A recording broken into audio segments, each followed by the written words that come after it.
Assalamualaikum warahmatullahi wabarakatuh.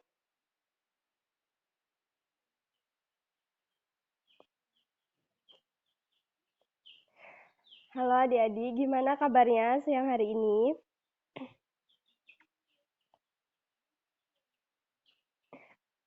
Alhamdulillah, semoga selalu diberikan kesehatan ya.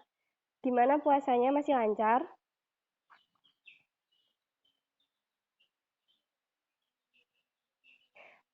Alhamdulillah, baik. Siang hari ini, Ibu rencananya membahas terkait metrik. Jadi, kalau sebelumnya kita sudah membahas terkait persamaan dan ketidaksamaan linier, sekarang kita membahas masuk ke bab baru, yaitu bab metrik. Sebelum memulai pelajaran, sebaiknya kita berdoa terlebih dahulu menurut kepercayaan masing-masing. Berdoa dimulai.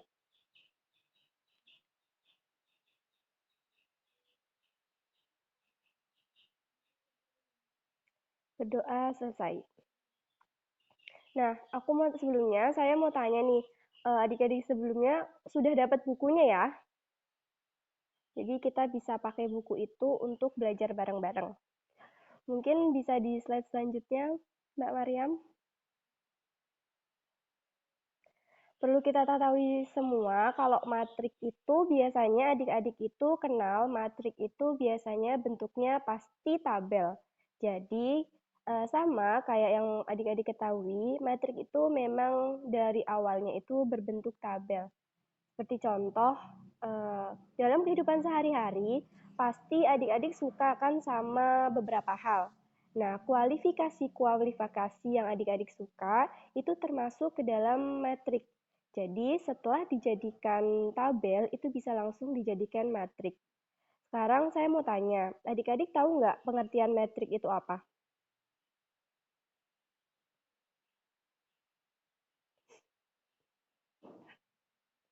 Oke, sekarang coba bantu saya untuk membaca dong. Di sini ada pengertian metrik nih.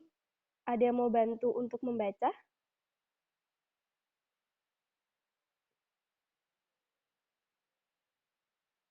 Cukup ya. Itu ada pengertian metrik. Ada yang mau bantu? Oke, baik. Saya bacakan ya. Metrik merupakan kumpulan bilangan yang tersusun menurut baris dan kolom sedemikian sehingga tampak seperti bentuk sebuah persegi panjang. Ada kata-kata baris dan kolom. Jadi, metrik itu nanti berisi baris dan juga berisi kolom. Seperti contoh yang ada di atas, yaitu angka 7, 6, 8, 6, dan juga 1, 2, 1, 3. Baris itu ada di bagian 71, itu berarti baris. 7, 6, 8, 6 itu termasuk kolom. Jadi, matriks merupakan kumpulan bilangan dari baris dan kolom. Kalau adik-adik sering lihat di kehidupan nyata, itu seringkali kita melihat ada persegi panjang atau kumpulan dari misal tabel. Saat kita membuat metrik, itu harus dijadikan persegi panjang yang pinggir-pinggirnya itu dibatasi oleh kurung. Bisa menggunakan kurung biasa ataupun menggunakan kurung siku sebagai tanda pembatas. Jadi setiap metrik itu dibatasi oleh tanda kurung. Kalau misalnya adik-adik bisanya menggunakan tanda kurung biasa itu boleh. Kadang kan kita kalau menggunakan kurung siku itu kesulitan dalam gambar.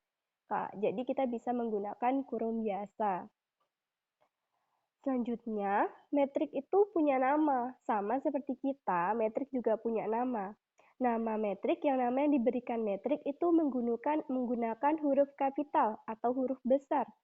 Jadi terserah adik-adik memberikan nama apa. Bisa A, B, C, atau Z, P, Q, R itu bisa. Jadi kita sepakati bahwa penggunaan nama metrik itu menggunakan huruf kapital. Nah, bilangan-bilangan di dalamnya ataupun anggota dari kumpulan metrik itu menggunakan huruf kecil. Jadi, kalau tadi namanya menggunakan huruf besar, kalau tadi anggotanya namanya menggunakan huruf kapital, anggotanya menggunakan huruf kecil. Nah, yang menyatakan letak dari unsur tersebut dalam metrik, baris, dan kolom. Kita perhatikan metrik pada uraian. Ada metrik A namanya. A itu A yang besar, ini namanya nama. Nama dari metriknya. Jadi metrik A memiliki anggota 7, 6, 8, 6, 1, 2, 1, 3 gitu. Di dalam metrik sendiri itu ada ukuran metrik ataupun kita biasa menyebutnya ordo. Jadi kalau adik-adik biasa dengar ordo berapa sih metrik ini? Metrik ini berordo sekian-sekian. Ordo itu kata ganti dan ordo itu kalau misalnya dalam bahasa sehari-hari itu merupakan ukuran metrik. Jadi metrik itu selalu memiliki ukuran. Ordo itu terdiri dari baris dikali kolom. Ya, baris dikali kolom. Jadi baris keberapa dikali kolom keberapa itu merupakan ordo. Kalau kita lihat di contoh tadi metrik A ini memiliki ordo 2 kali 4. Baris 2 dikalikan dengan kolom 4. Dia memiliki 2 baris dan juga memiliki 4 kolom. Sampai di sini ada yang ingin ditanyakan?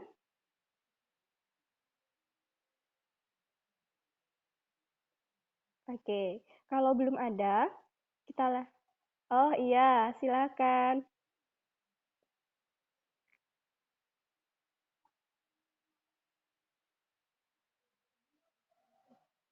Nah, dari metrik itu, ya baik. Penerapan metrik dalam kehidupan sehari-hari ya yang ditanyakan. Kalau misalnya gini, kalau misalnya Aul sedang memiliki, kayak tadi saya jelaskan bahwa metrik ini dalam kehidupan sehari itu menghitung banyaknya. Kadang kalau kita menghitung tabel, itu terlalu banyak, tapi dengan metrik itu bisa jadi lebih cepat. Misal kayak tadi, Aul pengen tahu nih klasemen bola untuk hari ini dan hari yang akan datang. Itu klasemennya mana aja, siapa aja sih yang bakal main. Kalau kita pakai hitungan biasa itu bakal lama, tapi kalau dengan metrik kita bisa jadi jauh lebih cepat menghitungnya. Karena ini baru pengenalan metrik, mungkin belum sampai ke tahap kehidupan sehari-hari Aul.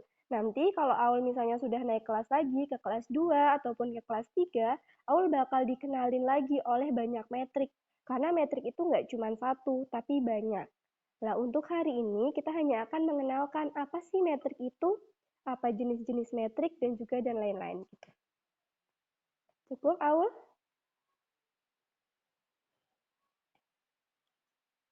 Ya, sama-sama kembali kasih. Selanjutnya ada contoh soal nih. Diketahui metrik B sama dengan 2, 4, min 4, 3, terus 5, 1, dan min 2.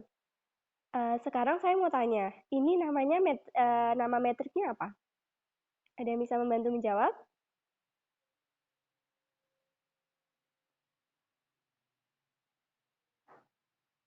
Betul, ini namanya metrik B, karena tadi kan sudah dijelaskan bahwa penamaan dalam metrik itu menggunakan huruf kapital.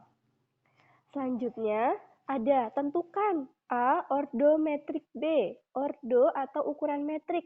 Ada yang bisa membantu saya dalam menjawab atau membaca jawabannya karena sudah ada, jadi kita baca aja. Boleh?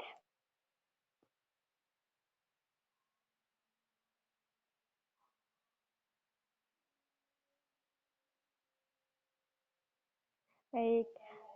Ordo metrik B itu memiliki ordo 2 kali 3, memiliki baris 2, dan memiliki 3 kolom. Itu. Jadi ordo metrik B adalah 2 kali 3. Pertanyaan yang kedua, B. Tentukan B12 dan B12 dan B23. B12 itu berarti B12 itu berarti baris pertama, baris ke-1, dan kolom kedua. Itu metriknya apa? Metriknya berapa maksud saya? B12 artinya unsur metrik B yang terletak pada baris ke-1 dan kolom kedua sehingga B12 sama dengan min 4. Gitu. Seperti yang sudah tadi kita pelajari di awal bahwa menentukan baris itu berdasarkan baris dan kolom yang nanti ditanyakan. Selanjutnya menentukan B23. Sama seperti B12, 2 itu untuk baris dan 3 itu untuk kolom. Baris kedua itu barisannya 5, 1, 2, dan kolom ketiga itu barisannya 3 dan min 2. Baris kedua, kolom ketiga berarti jawabannya min 2. Untuk pertanyaan yang ketiga, banyaknya elemen pada matrik B. Kalau ditanya banyaknya elemen, berarti kita larikan aja ke ordo. Misalnya, tadi ordonya udah 2 kali 3 nih. Tinggal kita samakan aja. Kalau 2 dikali 3 itu sama dengan kan 6. Berarti ukuran metriknya juga sama dengan 6. Metrik B memiliki 6 unsur gitu. Jadi kalau misalnya adik-adik nanti ditanyakan, banyaknya elemen pada matrik, kita lihat dulu aja berapa sih ordo yang ditentukan oleh matrik tersebut gitu.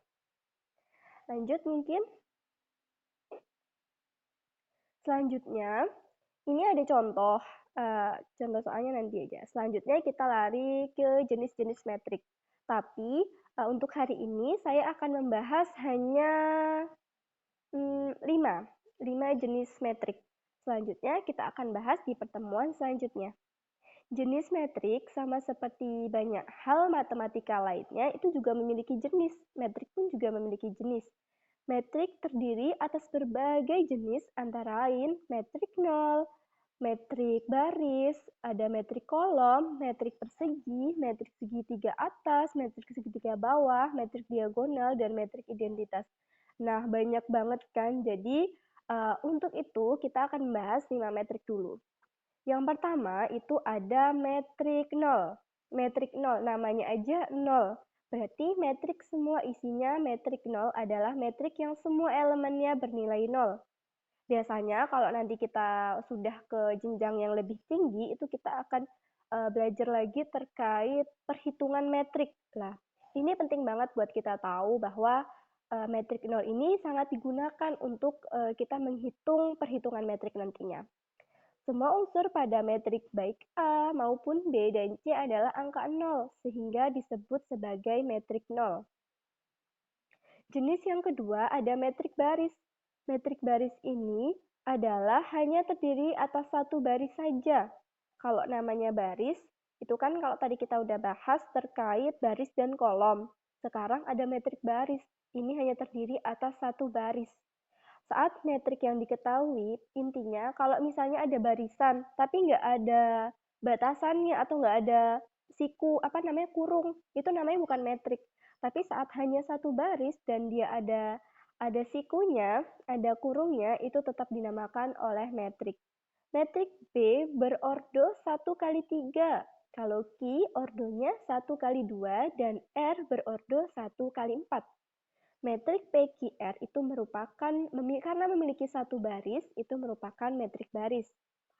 Selanjutnya ada metrik kolom. Beda metrik baris, beda juga metrik kolom. Kalau metrik kolom sendiri ini terdiri atas hanya satu kolom, jadi tidak berkolom-kolom seperti metrik yang sudah kita pelajari tadi. Metrik kolom terdiri atas satu kolom. Contohnya, K memiliki kolom 32, memiliki metrik 32. L memiliki metrik 2, 1, 3, dan M memiliki metrik min 2, 4, 6, 5. Metrik K berordo 2 kali 1, metrik L itu memiliki ordo 3 kali 1, dan metrik M memiliki ordo 4 kali 1. Metrik ini hanya terdiri atas satu kolom saja, sehingga disebut metrik kolom. Selanjutnya ada metrik persegi. Metrik persegi adalah metrik yang banyak baris dan banyak kolomnya sama. Nah, kalau tadi kita bahas yang contohnya tadi itu bukan merupakan metrik persegi karena antara baris dan kolom dia memiliki jumlah yang berbeda. Saat kita berbicara soal metrik persegi, kalau kita bicara soal persegi, itu kan semua sisinya sama. Begitupun di metrik persegi, dia harus memiliki jumlah yang sama. Contohnya ada N, 4, 8, dan 7, dan 1. Dia itu berordo 2 kali 2, karena barisnya 2 dan dia memiliki kolom juga 2. Begitupun selanjutnya.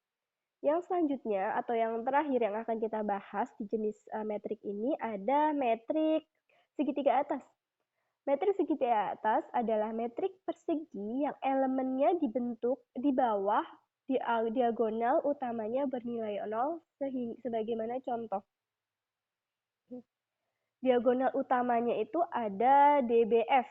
Nah, jadi misalnya gini, metrik yang paling atas itu biasanya memiliki huruf, semuanya ada.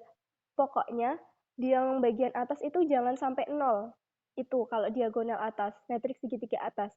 Nah, selanjutnya itu setiap di bawah diagonal utama itu selalu 0.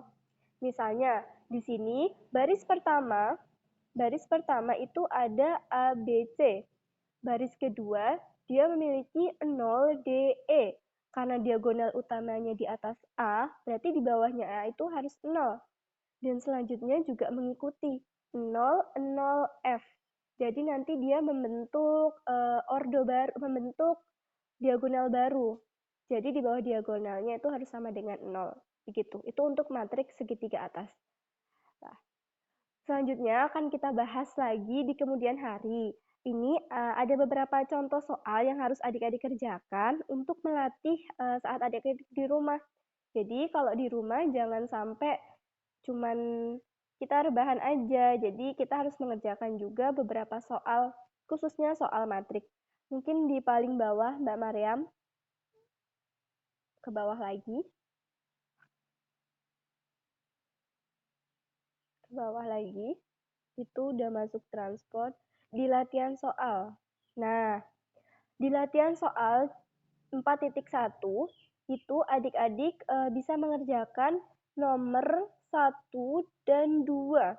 Karena itu yang berhubungan dengan apa yang sudah kita bahas tadi. Jangan lupa dikerjakan karena nanti harus dikumpulkan. Jadi Ibu kasih waktu sampai hari ini terakhir. Hari ini harus dikumpulkan dalam link yang nanti akan Ibu sebarkan juga. Mungkin kesimpulan untuk hari ini adalah metrik tadi adalah suatu gabungan, suatu kelompok yang berisi dari baris dan juga kolom. Jadi suatu metrik itu ditandai bahwa itu metrik adalah isinya baris dan juga kolom. Dan juga dibatasi oleh tanda kurung, baik itu kurung biasa maupun kurung siku. Dan jenis-jenis metrik juga ada banyak sekali. Kalau yang tadi sudah kita bahas itu ada metrik 0, ada metrik baris, ada metrik kolom, ada metrik persegi, dan juga ada metrik segitiga atas. Mungkin itu aja yang bisa saya sampaikan untuk siang hari ini. Apabila ada salahnya, saya pribadi mohon maaf. Sampai bertemu di pertemuan selanjutnya. Semangat semua dalam melanjutkan pelajaran. Apabila masih ada yang ingin ditanyakan di luar kelas ini, boleh banget nanti biar kita ngobrol-ngobrol di luar. Jadi, sekian dari saya. Wabillahi taufiq wal hidayah. Wassalamualaikum warahmatullahi wabarakatuh.